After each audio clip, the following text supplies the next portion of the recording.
Strategi pengembangan pesan. Pada kesempatan ini kita akan membahas mengenai pengantar, promosi kesehatan, komunikasi dan pesan, strategi pengembangan pesan, pengemasan pesan, dan uji coba pesan.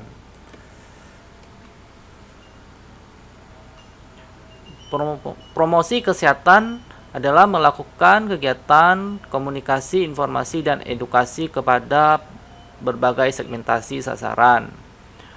Ingat, setiap segmen sasaran memiliki karakteristik khusus yang penting. Know your audience. Kemudian proses komunikasi adalah komunikator melakukan encoding, merumuskan, dan menyusun pesan. Encoding adalah proses komunikator menerjemahkan ide ke dalam simbol-simbol verbal dan non-verbal.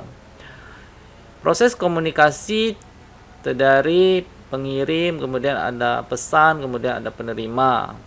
Noise bisa gangguan fisik, mekanik, atau semantik. Komunikasi yang baik adalah melayani komunikan dengan baik. Pesan adalah gagasan, perasaan, atau pemikiran yang telah di-encode oleh pengirim atau di-decode oleh penerima. Simbol verbal dan non-verbal yang dibuat komunikator sesuai dengan tujuan komunikasi tersebut. Pesan adalah ungkapan dari komunikator ke komunikan untuk tujuan komunikasi. Dalam mengembangkan suatu pesan diperlukan kemampuan antara ilmu dan seni. Pesan ini tidak harus dikembangkan oleh para ahli yang mampu menganalisis dan mendesain strategi pesan, tetapi penting untuk membangkitkan pesan.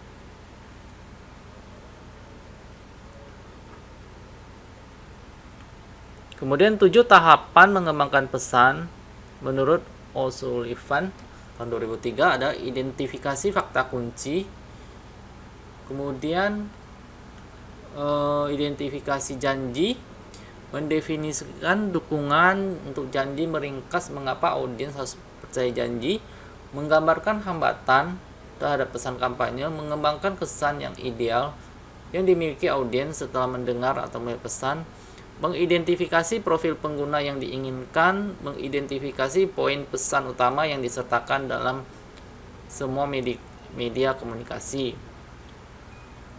Identifikasi fakta kunci. Tahapan pertama adalah mencari kunci satu-satu faktor yang terpenting dalam masalah atau situasi kesehatan yang ditangani melalui suatu upaya komunikasi. Kemungkinan besar akan mengarah pada perubahan perilaku yang diinginkan. Fakta kunci dapat menyarankan seperlunya menghilangkan masalah yang dimiliki audiens dengan produk atau ide, memperbaiki persepsi yang salah atau tidak lengkap mungkin yang dimiliki audiens, memperkuat atau memperluas manfaat yang diberikan program, memperkuat alasan untuk penggunaan produk yang lebih besar, cara yang tidak terduga untuk menggunakan produk atau layanan. Analisis masalah kesehatan dan sasaran tujuannya adalah menemukan menggali masalah kesehatan yang ada, kemudian tentukan satu masalah prioritas yang akan diintervensi, kemudian menemukan dan menggali penyebab masalah yang meliputi penyebab masalah yang bukan perilaku dan perilaku. Menemukan dan menggali sifat masalah meliputi berat masalah, luas masalah, epidemiologi masalah, dan perkembangan pesan. Menemukan dan menggali faktor-faktor lain yang mempengaruhi terjadinya masalah, kebijakan politik, sosial, budaya, dan ekonomi, dan lain-lain. Menemukan dan menggali kelompok sasaran yang terkena masalah, demografi, sosial ekonomi, faktor yang mempengaruhi perilaku, usia, pendidikan, budaya, adat istiadat, pendapatan, serta mengembangkan sikap perilaku yang berhubungan dengan masalah kesehatan. Analisis masalah kesehatan dan sasaran. Analisis masalah kesehatan berkaitan dengan perilaku. Contoh perilaku pencegahan COVID-19 adalah social distancing, cuci tangan, dan pakai masker. Analisis masalah kesehatan berkaitan dengan faktor yang melatar belakangi perilaku sekarang, misalnya adanya stigma, rumor, dan lain-lain. Analisis masalah kesehatan yang berkaitan dengan tahap adopsi perilaku, pengetahuan, kesadaran, niat, dan mempertahankan advokasi. Analisis masalah kesehatan yang berkaitan dengan kebijakan dan sumber daya. Identifikasi janji atau manfaat. Tujuan tahapan ini adalah memilih janji yang persuasif untuk audiens primer. Janji harus sebuah manfaat yang jelas yang akan dipahami oleh audiens setelah menerima pesan. Pesan dalam suatu promosi kesehatan bertujuan mempengaruhi sasaran serta mengajak khalayak untuk mengimplementasikan ide yang diberikan ke sasaran. Menurut Nurmala, terdapat beberapa jenis imbauan yang ada dalam pesan, yaitu imbauan rasional, imbauan emosional, ketakutan, ganjaran, dan motivasional. Mengidentifikasi alasan audiens bisa percaya pada janji atau manfaat, gunakan pernyataan mendukung yang berbasis fakta atau riset. Alasan audiens percaya pada pesan yang dibuat berupa faktual maupun emosional.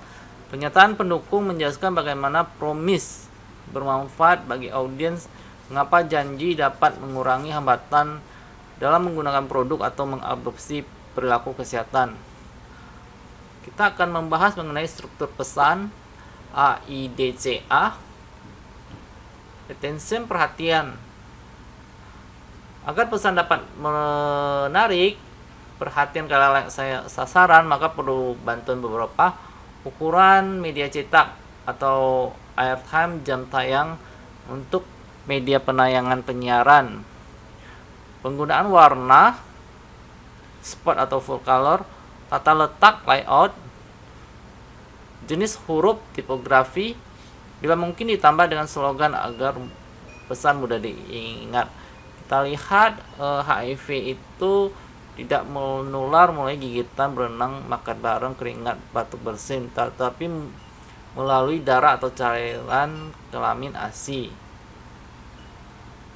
Jadi orang pengidap HIV itu terlihat normal atau baik-baik saja, tidak berbeda dengan orang sehat lainnya.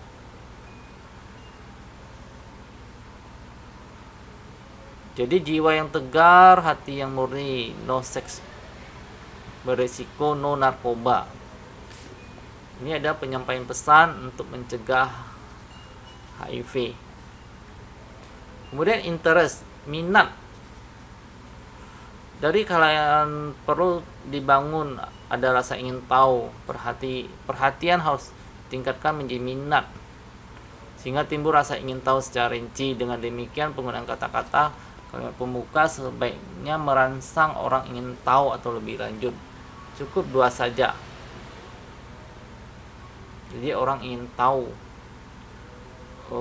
lebih lanjut apa makna dari foto ini. Desire atau kebutuhan atau keinginan. Suatu pesan harus berhasil menggerakkan keinginan khalayak sasaran untuk bertindak, berperilaku sesuai harapan, kebutuhan dan keinginan mereka terpenuhi jika melakukan suatu tindakan tertentu, misalnya obat generik murah bermutu, stop demam berdarah dengan 3M.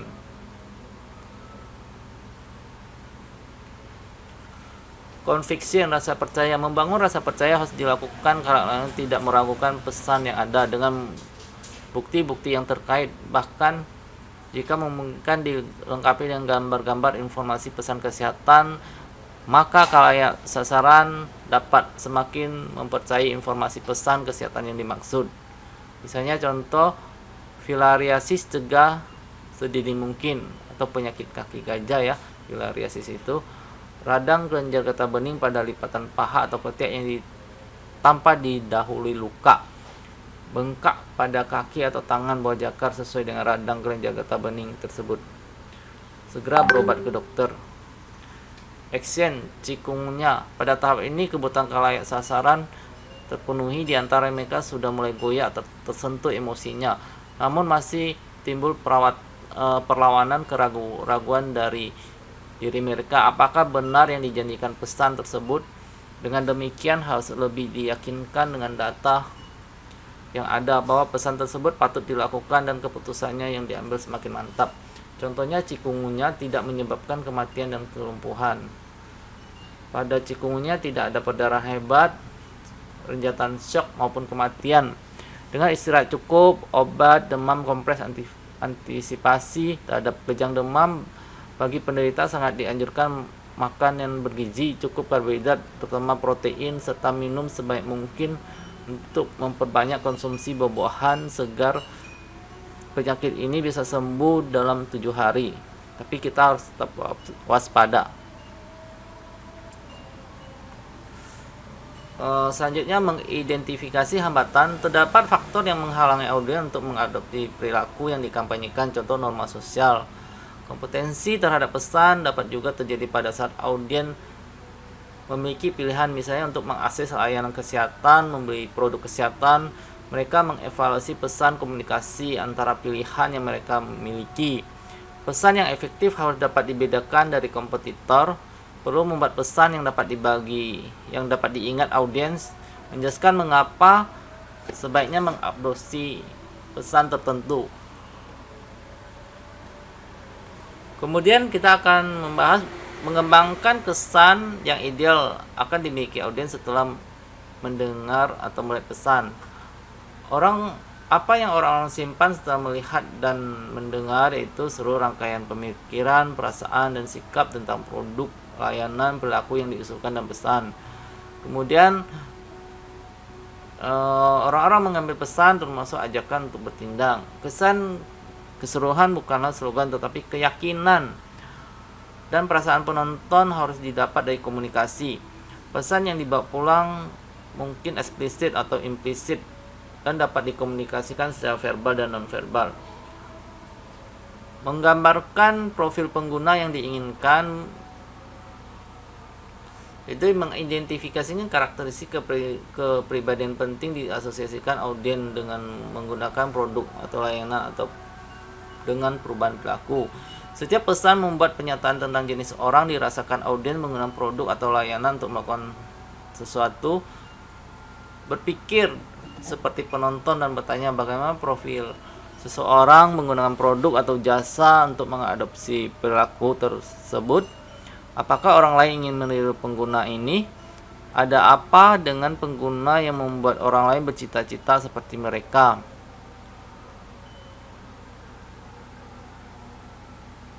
Apakah pengguna ini dianggap cerdas, peduli pada keluarga, modern, dan bertanggung jawab? Contoh, di Nigeria, kampanye untuk mempromosikan hotline HIV menggunakan media massa untuk berkomunikasi dengan pria dan wanita muda usia 15 sampai 24 tahun.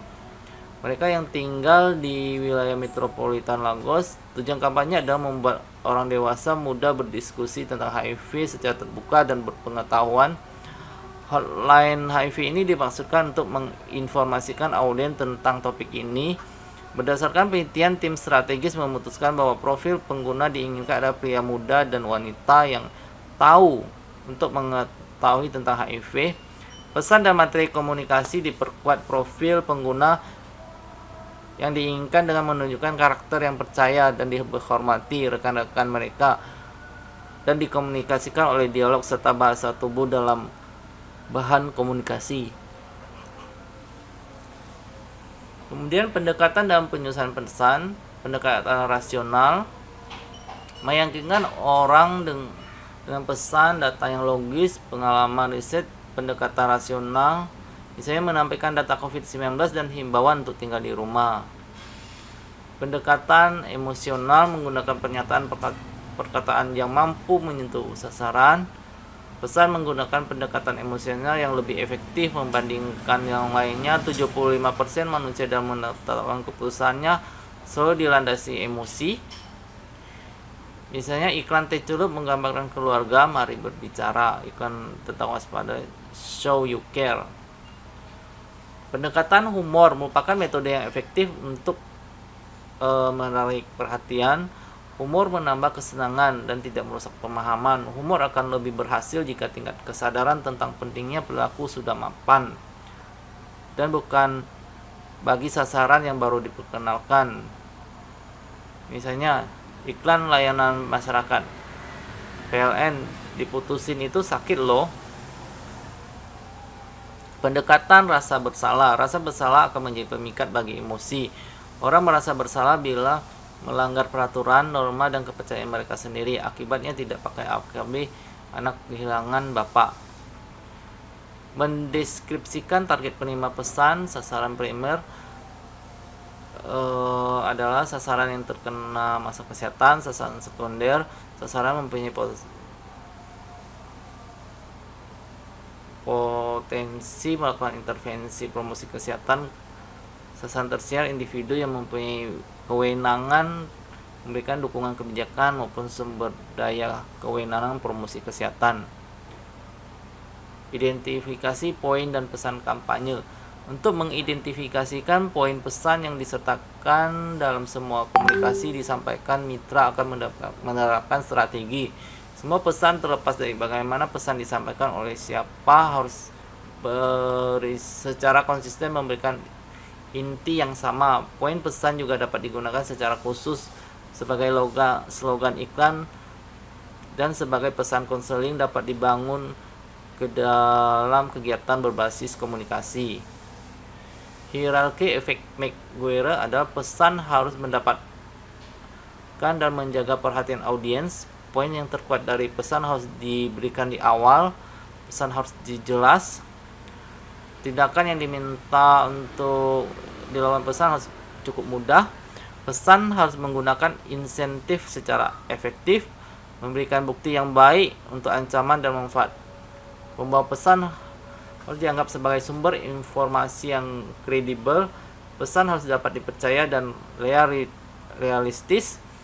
Pesan menggunakan nada yang tepat untuk audiens. Pesan harus menggunakan branding yang sesuai. Pesan tidak boleh membahayakan atau menyinggung audiens. Pesan harus menggunakan identitas yang mudah dikenali. 7. Pesan efektif atau 7C. Kembangkan satu ide pesan. Bila terlalu banyak ide dapat membingungkan sasaran dan lebih mudah bagi mereka untuk melupakan pesan tersebut. C itu ada comment action. Jadi kembangkan suatu ide atau pesan yang singkat, jelas, terfokus dan dapat menarik perhatian sasaran. 2. Buatlah pesan dengan mudah, jelas dan sederhana. Pesan yang efektif harus memberikan informasi yang relevan dan baru untuk sasaran, sebab bila diremehkan oleh sasaran secara otomatis pesan tersebut dikatakan gagal. Jadi C yang kedua ada clarity the message, klarifikasi maksud pesan dengan memberikan informasi yang relevan bagi sasaran, misalnya apa risikonya, siapa yang mengalami risiko, di mana, bagaimana melakukan sesuatu, dan lain sebagainya. Kemudian C, pesan harus dapat dipercaya. Yang terpenting adalah realitanya, creative trust. Pesan harus dapat dipercaya, kebenarannya didukung data akurat. Seperti ini contoh imunisasi. Kemudian tindakan yang harus dilakukan memberi keuntungan, sasaran termotivasi oleh bunyi pesan dengan tujuan memperoleh keuntungan dari pesan tersebut. Misalnya menimbang balita setiap bulan sejak lahir sampai 5 tahun.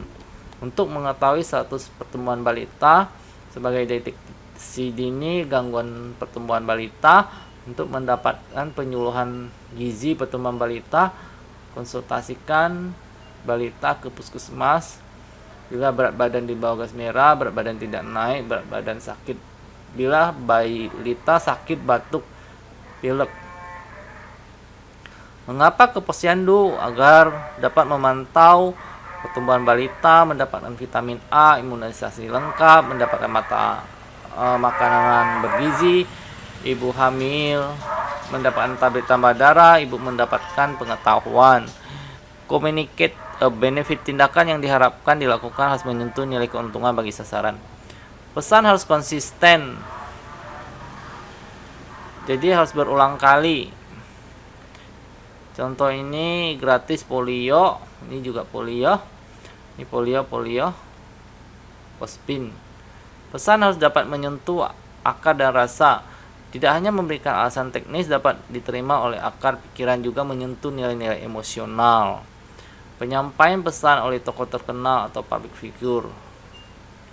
Chatter the heart and the head. Pesan harus mendapat pengetahuan, membentuk opini secara luas dan dapat menyentuh hati sasaran. Ayo dukung ibu menyusui. Bayi berhak mendapatkan ASI eksklusif sampai 6 bulan dan diteruskan sampai 2 tahun. Mendorong untuk bertindak dan berbuat sesuatu, pemakaian ungkapan kata-kata yang termotivasi ke arah tindakan. Ayo ke posyandu, waspada, lakukan 3M. Pengemasan pesan merupakan kunci penyampaian pesan. Pengemasan pesan yang berhasil harus dapat menggugah, menarik, serta menggerakkan demand sasaran untuk melakukan anjuran yang dituangkan dalam pesan. Pengemasan pesan meliputi tema, subtema, dan isi pesan. Isi pesan dibuat berdasarkan hasil kajian yang telah dilakukan. Pengemasan pesan bisa dalam bentuk media cetak, audiovisual, ilustrasi, grafik, foto. Format pengemasan pesan pada media cetak berkaitan dengan warna, susunan huruf, pemilihan kata-kata, gambar, dan garis. Untuk media audiovisual berkaitan dengan ekspresi, gaya, penampilan, dan pemilihan lokasi. Uji coba pesan, jadi ada pretest, attractiveness, understandability, believability, strategi pretest, terus tes pesan dan penggunaan, tes penggunaan, tes pesan, tes user, dan tes penggunaan.